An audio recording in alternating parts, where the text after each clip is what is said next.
Et le contre-pied à cette journée, finalement, ce que je voudrais dire, c'est que je remercie la météo d'aujourd'hui, déjà, par la pluie que nous avons eue cette nuit, par un certain nombre d'installations que nous avons pu avoir, et vous dire que, ben voilà, ça y est, c'est parti. Le changement climatique, c'est plus un sujet dont on parle, et c'est un vilain mot ou quoi que ce soit.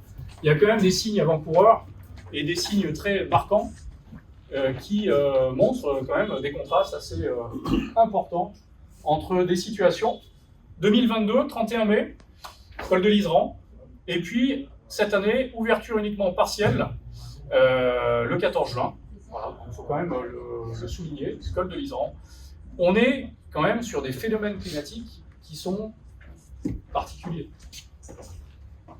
qui nous touchent tous, sur lesquels on se retrouve à avoir des éléments météorologiques qui n'existaient pas. Moi, quand j'ai 46 ans, quand j'étais gamin, on n'avait pas ces amplitudes, ces phénomènes, etc.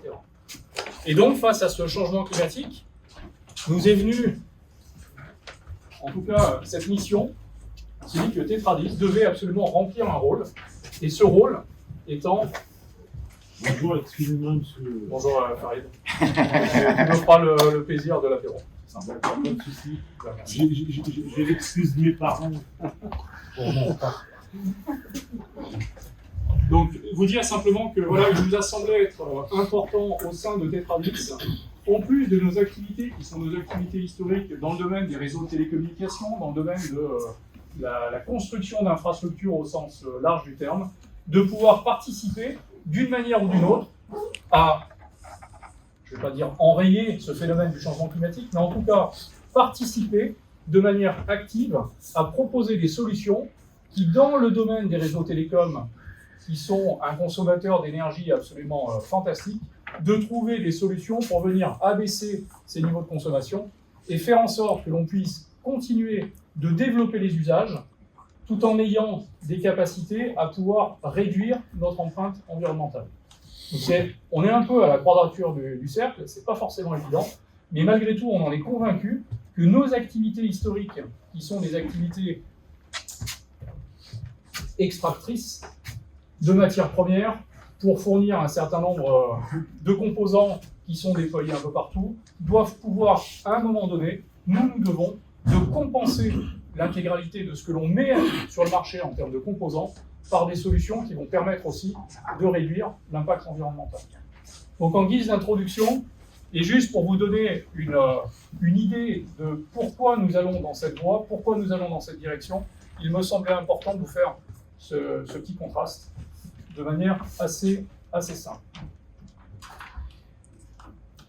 Je vais faire vite pour laisser place vraiment aux débats et aux discussions qui seront beaucoup plus dans la thématique du jour. Je voulais juste vous dire que vous êtes ici dans les locaux de la société Tétradis, du groupe Ubuntu, dont plusieurs associés sont dans la salle, et vous dire que nous avons fait l'acquisition d'une société il y a un mois, qui est basée en Île-de-France. C'est la société Genoptech, ici présente, qui est un industriel dans la construction de différents matériels pour la défense, pour le médical, pour le broadcast, le télécom, l'industrie. Et donc, nous avons souhaité cette acquisition pour renforcer la posture du groupe Ubuntu et de Tétradis comme étant un véritable industriel en capacité à pouvoir répondre à une variété de domaines aussi sensibles les uns que les autres. Voilà ce petit point d'actualité, juste pour resituer les choses. Donc le site de fabrication qui est là-haut fabrique du câble fibre optique, mais également tout type de câble. On fait de l'extrusion sur tout un tas de domaines. On intervient dans les radars militaires pour Thales, pour MBDA, pour la DGA, pour Dassault, pour etc. Voilà des noms, Naval Group, etc., etc. Et puis on va travailler pour la SNCF, on va travailler pour un certain nombre de clients prestigieux pour lesquels nous fabriquons des composants qui sont des composants stratégiques. Juste à titre d'exemple, les deux bâtiments sont complètement différents. Les activités qu'ils recouvrent à l'intérieur sont différentes également. Mais on a un site qui est aussi très agréable à Buc, dans le 78. Et vous êtes au travers dès ce jour, voilà, nous vous invitons à venir voir ce site et voir la singularité, en tout cas, de ce que nous sommes en capacité de proposer. J'en ai terminé pour ma partie. Je vous souhaite à tous une très bonne journée. Je serai présent sur place pour répondre à chaque question que vous pourrez avoir. Alors, soyez pas trop technique avec moi, même si je suis issu de la technique. La partie power, je vais laisser les spécialistes. Et pour nous accueillir sur ces thématiques, Sarkis Armoudian, qui a fait la première introduction, ainsi que Jean-Christophe Bosselan, que je remercie infiniment, ainsi que beaucoup de personnes et beaucoup de contributeurs qui ont permis la réalisation de cette journée, qui ont permis également d'assurer, d'un point de vue technique, que l'ensemble des éléments soient fonctionnels et accueillants en termes de démonstrateurs qu'on ira voir tout à l'heure.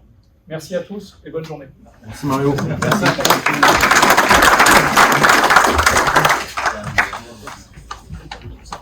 Du coup, je vais vous donner quelques éléments du marché, de la situation, de l'évolution du contexte, même si globalement, je pense que beaucoup de gens connaissent un peu tout ça.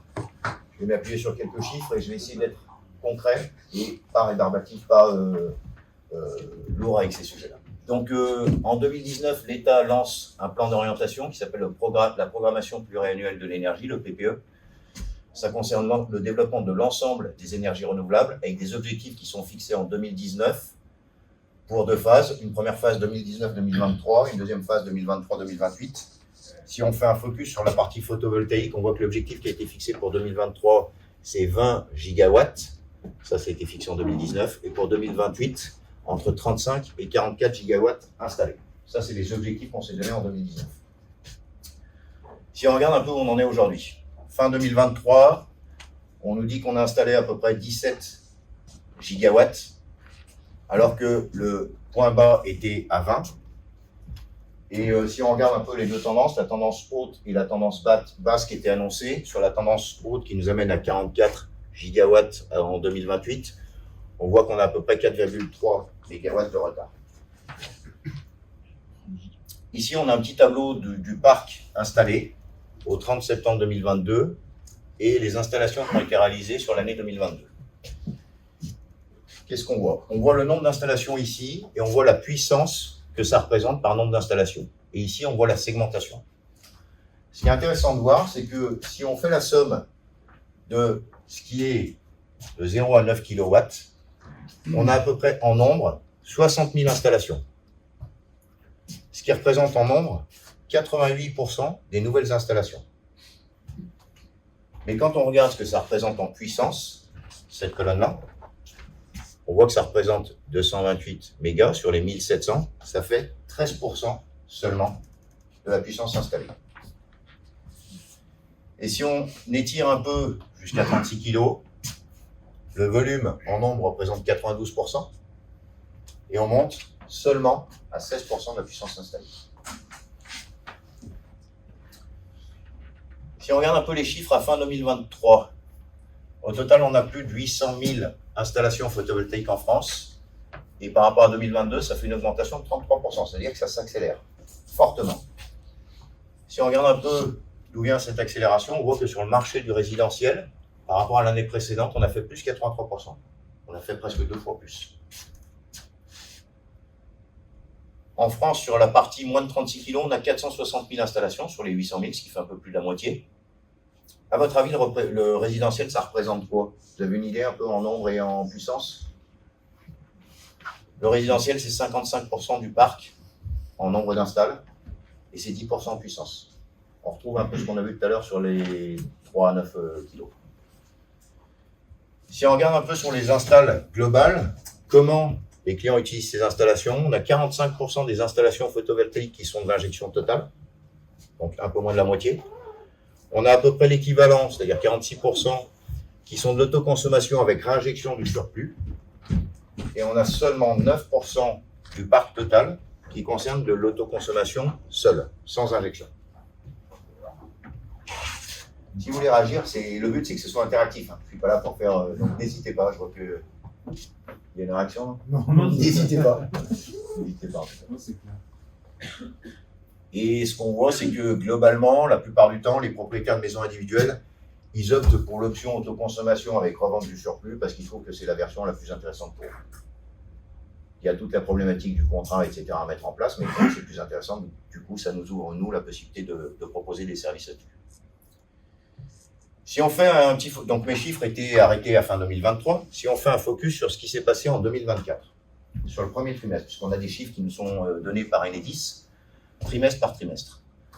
Ce qu'on voit sur le premier trimestre 2024, c'est que la puissance installée sur le T1, c'est l'équivalent de 2 tiers quasiment de tout ce qui a été installé sur l'année 2023. Donc en un trimestre, on a fait 2 tiers de ce qui avait été fait l'année précédente. On voit vraiment que ça s'accélère. Vraiment. Je ne sais pas si vous le ressentez tous les jours dans vos activités.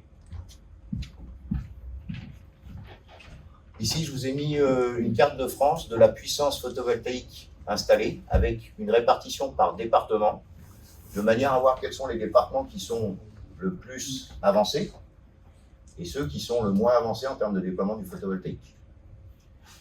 Si on regarde un peu la carte comme elle est faite, les plus foncées, évidemment, c'est celles où il y a le plus de puissance installée, les plus claires, c'est celles où il y en a le moins. Donc là, on est sur un désert photovoltaïque, entre guillemets, là, on est sur des départements qui sont plutôt bien fournis en photovoltaïque.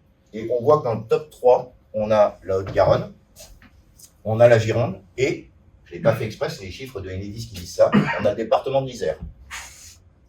Voilà, donc on est plutôt dans un département qui est favorable à l'installation du photovoltaïque.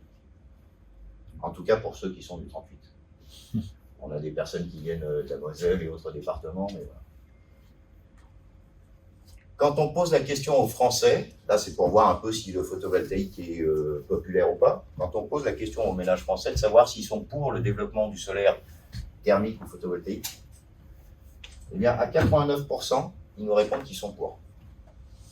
Donc c'est plutôt bien, 9 personnes sur 10. Et vous avez une idée de combien de personnes disposent de panneaux à leur domicile? Combien? 30%. 30%? 10?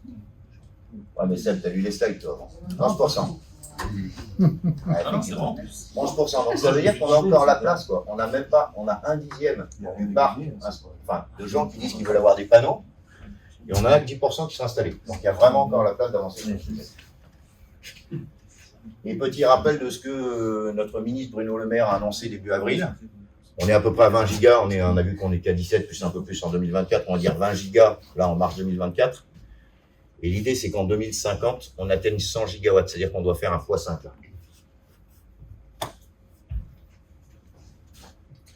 Tout ça, ça veut dire quoi? Ça veut dire qu'on est vraiment sur un contexte réglementaire qui est incitatif et qui nous pousse sur le déploiement du photovoltaïque. Donc ça, c'est vraiment super bien pour nous. C'est vraiment une opportunité. Donc évidemment, je ne redétaille pas tout, hein, le décret tertiaire, évidemment, avec une année de référence à choisir entre 2010 et 2022, des données à saisir une fois par an dans Opéra, l'outil de l'ADEME, et des engagements, des objectifs même qui sont imposés aux entreprises de plus de 1000 m², avec un moins 40% d'ici 2030, moins 50% d'ici 2040, moins 60% d'ici 2050. Ben pour ça, il y a des axes, évidemment, toute la partie rénovation énergétique, l'optimisation énergétique et le changement de nos habitudes, sensibiliser les gens pour qu'on apprenne à consommer différemment également. Les meilleurs gains, c'est l'énergie qu'on ne consomme pas. Pareil sur la loi climat et résilience, voilà, avec l'obligation de mettre des panneaux photovoltaïques, l'obligation de couvrir les parkings, et s'il y a déjà des ombrières, 100% des ombrières existantes. De la même manière, sur le côté incitatif, on a le droit à des aides qui vont d'une prime, une TVA à taux réduit, ou d'un tarif d'achat subventionné, des aides nationales et également des aides régionales. Vous retrouvez dans le petit paquet qui vous a été donné un fascicule sur lequel on résume tout ça. Donc, je ne vais pas rentrer dans le détail maintenant, vous en prenez connaissance. Si vous avez des questions, surtout, n'hésitez pas à revenir vers nous et on pourra rentrer plus dans le détail. Voilà, j'en ai presque fini, moi, pour ma partie. Je reviens juste sur ce qu'on a dit au début.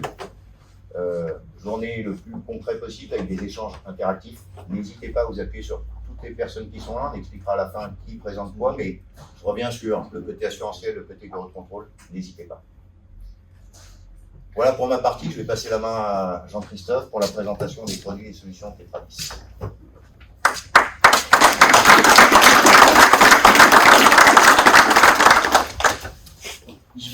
présenter la gamme des produits dédiés au photovoltaïque que vous pouvez trouver chez Tetradis. Je vais essayer de ne pas spoiler ce qu'on va pouvoir retrouver à l'extérieur, qu'on pourra vous présenter en détail. On va faire une petite revue des éléments que Tetradis peut vous proposer pour vos activités. La partie des carports solaires qui vont se décliner en version bois ou métal, avec des versions une place, deux places, modulables, par tranche de 2 places, etc. On refera un focus un peu plus spécifique sur la partie démonstrateur. Et ça, c'est des éléments que vous pouvez retrouver chez Tetradis, avec nos partenaires que je vais pouvoir vous présenter également. On a toute la gamme de solutions en autoconsommation sur la partie toiture. Alors, tout type de toiture, bien évidemment, toiture tuile, toiture plate, toiture ardoise, etc. On peut vous proposer des solutions globales avec déclinées en kit, 3 kg, 6 kg, 9 kg, triphasé, monophasé. Donc là-dessus, on fait des packages, mais pas que. Je reviendrai un petit peu là-dessus un peu plus tard. Avec des gammes de micro-onduleurs, d'onduleurs centrales, la partie coffret de protection, bien évidemment les systèmes de fixation.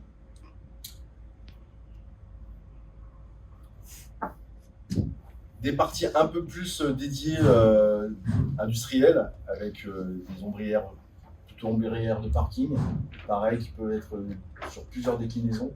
On peut retrouver des grandes ombrières en bois, des grandes ombrières en métal, des grandes ombrières en béton, avec une solution aisée d'installation. Et sur ce type de produit, on peut ajouter tout un tas d'éléments de type borne de recharge de véhicules, point d'accès Wi-Fi, éclairage. Ça, c'est des éléments sur lesquels Tetradis peut vous apporter des solutions, aussi bien au niveau des études, que l'accompagnement sur le dimensionnement, que les accessoires qu'on peut proposer, les caméras, les bornes, etc. Donc ça, c'est plutôt vraiment dédié grandes ombrières de parking. Un petit focus sur un produit qui est un peu spécifique à notre métier historique, qui était la partie télécom. Notre fameuse Betty, vous pourrez également la voir à l'extérieur. Donc ça, c'était vraiment à la base dédié sur des sites opérateurs téléphoniques qui rencontraient la problématique de devoir déployer des pylônes dans des zones un peu isolées. Puis on s'éloignait des villes, moins on avait des réseaux. Les premières solutions étaient uniquement en groupe électrogène pour allumer les pylônes et mettre en service. Mais bien évidemment, ce n'était pas une solution très pérenne. Donc on a imaginé une solution tout en un avec un container. À l'intérieur, on retrouve malgré tout un groupe électrogène, des batteries et des panneaux solaires sur le toit. Le groupe électrogène étant là uniquement si on a une période de plusieurs journées sans soleil, il va prendre le relais le temps que le soleil revienne et que la batterie recharge. Et avec ça, on peut alimenter un site télécom ou d'autres sites isolés. Voilà, ça c'était un produit un peu particulier. Une autre gamme qu'on a développée à la base aussi pour des opérateurs, c'est les panneaux sur shelter. Mais on peut imaginer ce type de shelter, pas forcément pour du télécom, ça peut être des bâtiments communaux dans lesquels ils ont un système de gestion pour leurs usages. Donc un système d'accroche spécifique développé par notre bureau d'études avec des produits de nos partenaires Schletter, que vous verrez en bas. La pénétration à l'intérieur, le système de protection, les micro-onduleurs, de la supervision. Donc ça, c'est un peu également spécifique, mais pas que. Et bien évidemment, comme Tetradis est aussi un distributeur, pas que de solutions internes, on fait bien évidemment de la vente unitaire sur tous les produits que vous pouvez rencontrer dans vos activités. Les panneaux, les fixations, les coffrets de protection, les onduleurs, micro-onduleurs et les structures porteuses. Donc là, c'est l'activité classique qu'on pourrait avoir, autre que la partie solution globale qu'on peut vous apporter également. Avec bien évidemment notre bureau d'études qui peut s'occuper de tout le dimensionnement. On a beaucoup de matériel en stock, on a la place nécessaire pour le stocker. On a plus de 20 ans d'existence, donc on a vraiment tout l'historique pour réaliser ce type d'opération.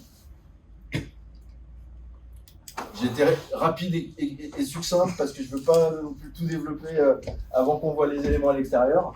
On va faire une visite guidée après et on pourra vous repréciser tous ces éléments-là. Si vous avez des questions, on est là bien évidemment pour y répondre. Je vais passer la main à Rachid Tahalak pour la partie bureau d'études. Merci à vous. Bonjour à tous. Donc Tetralis est doté d'un bureau d'études, dont j'ai eu le plaisir en fait de diriger depuis 2 ans. C'est un bureau d'études qui est pluridisciplinaire. Vous le verrez par la suite sur les différents projets sur lesquels on travaille. On l'a organisé autour de 4 domaines. Le premier domaine, c'est tout ce qui est structure et design mécanique, appliqué au télécom, à l'IRVE, au photovoltaïque. Le télécom, vous l'avez vu tout à l'heure en montant dans le showroom, vous avez différents composants, etc. Donc beaucoup de produits conçus par le bureau d'études de Tetralis. Côté IRVE, on a travaillé sur des habillages spécifiques de bornes, on verra par la suite. Deuxième domaine sur lequel on intervient, c'est tout ce qui est ingénierie énergétique, donc bien sûr appliqué aux énergies renouvelables. Donc on en a parlé tout à l'heure rapidement au travers de nos activités, nos développements, notamment la BTI et tous nos métiers photovoltaïques. On est amené à maîtriser tout ce qui est onduleur, stockage batterie. On a travaillé sur des domaines également éoliens, piles à combustible également, donc on n'y pense pas forcément toujours. Donc en fait, on est équipé par exemple d'une pile à combustible méthanol, on verra, qui permet justement de produire entre 500 et 5000 watts et qui permet de compenser des groupes électrogènes fuel. Nos architectures elles conviennent aussi bien pour des environnements connectés réseau, sites isolés comme on l'a vu, ou du secours en énergie en cas de défaillance du réseau électrique. Le quatrième domaine sur lequel on intervient, c'est tout ce qui est système embarqué et gestion de la donnée. Vous le verrez par rapport à différents outils que l'on a mis en place pour assurer l'exploitation et la supervision de nos installations. Donc moi j'ai une équipe d'ingénieurs qui travaille notamment sur le développement de solutions électroniques et informatiques qui permet en fait de faire l'acquisition de données. Je vais rentrer un peu plus dans le détail par la suite. On est à peu près 8 personnes au niveau du bureau d'études. Donc au niveau structure et design mécanique, donc on l'a vu tout à l'heure, donc conception de coffret, support, armoire, coffret de protection. Donc on le verra également par la suite. Donc au niveau des bornes, donc on est capable d'adapter vis-à-vis des clients de l'habillage de bornes, que ce soit en bois, métallique, etc. Personnaliser en fait des ouvrages. On travaille également sur la partie RVE, sur tout ce qui est développement de coffrets copro. Donc c'est aussi un domaine lié à l'énergie qui se développe de plus en plus. Donc on a différentes gammes de produits qui sont en cours de conception et de validation. Côté photovoltaïque, on va intervenir sur tout ce qui est étude de dimensionnement de structure, sur toiture notamment, au travers des outils que l'on peut avoir, comme les outils de Schletter. Donc nous, c'est nous qui faisons tout le dimensionnement. On est capable de garantir le nombre de crochets, de supports, etc. par rapport au calpinage qui a été réalisé. On a également travaillé sur de la conception d'ombrières spécifiques qui vont de 2 à 12 panneaux pour des projets télécom notamment. Donc on est vraiment capable d'adapter différents éléments au niveau mécanique par rapport à ce que vous allez voir à l'extérieur. Et également le kit plug and start, vous verrez également à l'extérieur. On en parle beaucoup, notamment sur les sites marchands. Ce sont des sites, des petits kits, 1 ou 2 panneaux. Donc il y a eu de la conception mécanique qui a été réalisée chez nous également. Donc on est équipé d'outils design 3D qui nous permettent de faire un peu ce qu'on veut. Par rapport au sujet qui nous concerne aujourd'hui, donc la partie photovoltaïque, donc côté études, donc nous on va travailler sur tout ce qui est dimensionnement, simulation d'installation photovoltaïque jusqu'à à peu près 500 kW crête, en connecté réseau notamment. Donc c'est tout ce qui est bien sûr analyse de facture, détermination du profil de consommation pour adapter derrière le dimensionnement par rapport à la consommation. Donc on s'appuie bien sûr sur des outils certifiés, notamment Archelios Pro, notamment pour être RGE études. Il y a 2 outils qui sont validés, c'est PVSys et Archelios, donc nous on utilise celui-ci. Et AutoCalSol, qui est un outil développé par l'INES qui permet de faire des macro-études et des premières simulations très rapides. Derrière, donc au côté ingénierie, on propose toute la partie architecture, donc le dimensionnement, le calpinage, le choix des composants. Soit vous nous imposez des composants, donc nous on va vérifier la compatibilité entre les panneaux et les composants. C'est pas toujours évident. Bien sûr, quand on fait un dimensionnement également, ce qui intéresse les clients, c'est le retour sur investissement, toute l'analyse financière et bien sûr le coût et le chiffrage qui vient derrière. Et on définit également d'ailleurs, c'est pas nous qui faisons l'étude de structure, mais par exemple tout ce qui est ombrière, donc on a un catalogue aujourd'hui de fournisseurs, que ce soit de la structure bois, béton ou métallique. Sur la partie off-grid, donc site isolé, donc on en a parlé rapidement, la BTI. On travaille également sur des développements de solutions d'alimentation autonome pour des équipements type caméra. Également pour des gateways radio, notamment LoRa, il y a un gros développement notamment sur l'IoT, ce qu'on appelle l'IoT, la Smart City. Donc on a pas mal de gammes de coffrets aujourd'hui qui sont en cours de déploiement pour ce type de projet. Côté courant fort, donc Robert, je ne sais pas s'il est là, est en charge, il est là-bas au fond. Donc Robert est en charge de tout ce qui est dimensionnement électrique, que ce soit pour du BTHT, donc toute la partie conception filaire, plan d'implantation au niveau des coffrets, les notes de calcul. Donc on utilise Archelios-Calc ou les outils de Schneider. Donc on a capacité à fournir des rapports qui sont certifiés. On va réaliser derrière la sélection et la validation de toutes les notes de calcul, le dimensionnement électrique. Et, chose importante, comme on est concepteur, on est aussi fabricant, c'est-à-dire que vous nous définissez en gros le besoin de votre coffret. Derrière, c'est validé côté bureau d'études et ça part en fabrication dans nos ateliers. On est capable de le fournir dans des délais relativement courts. Quand c'est vraiment du spécifique, quand c'est du standard, c'est sur étagère. Dernier élément dont j'ai parlé rapidement tout à l'heure, c'est la partie acquisition de données. Donc ça, c'est une activité qu'on ne retrouve pas souvent au niveau des bureaux d'études. Donc, par nos métiers historiques, en fait, on est amené à faire pas mal de supervision. Toutes les BTI, donc les sites isolés, les containers que vous avez vus, sont tous supervisés à distance. On connaît l'état de fonctionnement en temps réel de toutes les installations. Donc, c'est bourré de capteurs et d'éléments, etc. On communique avec les automates du groupe électrogène et de la partie management de l'énergie. On remonte tout ça au niveau supervision et on est capable derrière de superviser, remonter les alarmes aux clients.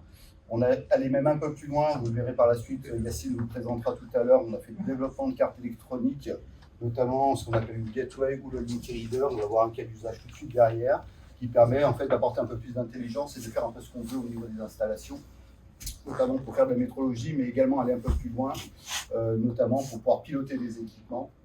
Par exemple, on est capable de piloter une bande de recharge de véhicules électriques en fonction de la consommation de la maison. Si Yacine va vous le présenter tout à l'heure, l'idée c'est de réguler la charge pour éviter les disjonctions au niveau de la maison. Voilà. Donc c'est un des produits qu'on a développé ici en interne. On vous le présentera tout à l'heure au niveau des tables techniques à l'extérieur. Le cas d'usage, il n'est pas là, c'est pardon le cas d'usage. Alors très rapidement un cas d'usage, je vous présenterai également à l'extérieur. Donc ici on va retrouver ce qu'on appelle la gateway Tetradis, qui va communiquer en LoRa notamment avec le compteur Linky. Donc on a développé un Linky Reader qui vient se plugger dessus, qui est auto-alimenté par le Linky. Derrière, on est capable également de communiquer avec la passerelle des micro-onduleurs pour récupérer toutes les données du micro-onduleur. Et derrière, on est capable de remonter ça sur un cloud. On est capable de discuter avec d'autres éléments. Là, ce n'est pas affiché, mais il y a la borne IRVE, il y a un schéma à l'extérieur, vous verrez dans le container. Et derrière, au travers du réseau, on gère tout ce qui est base de données, on va stocker les données, on va les afficher et on la met à disposition des clients. Ça dresse un peu le panel, un peu de toutes les compétences au niveau du bureau d'études. Pour compléter juste cette partie-là, là, Rachid, effectivement, d'enlever le cas d'étude, excuse-moi. Moi, souvent, en tant que commerce, on me dit, mais donnez-moi la fiche technique de ce que sait faire votre superviseur. Moi, j'aime bien qu'on fonctionne dans votre sens. C'est-à-dire, expliquez-nous votre besoin métier. Et nous, on fait de l'intégration de données et on développe même de l'hyperviseur, c'est-à-dire qu'on est capable d'intégrer différents flux, de l'afficher exactement comme vous voulez ou comme le client final veut l'avoir, et de générer derrière, selon les règles métiers qu'il a, des alertes par SMS, par mail ou autre chose, mais en tout cas des informations qui vont rendre pour lui la remontée de ces données exploitables. Et pas juste de submerger d'informations, parce que quand il a trop d'informations, il ne sait plus rien faire avec. Et effectivement, on a fait un cas pratique, où vous verrez tout à l'heure dans les démonstrateurs qu'on a au fond, on a agrégé des flux vidéo avec des flux de données, on a mis ça en forme différemment. C'est un exemple de mise en forme, c'est juste pour vous dire que exprimez-nous votre besoin quand il y a un truc spécifique et on vous accompagnera sur la mise en place de tout ça. Merci Rachid.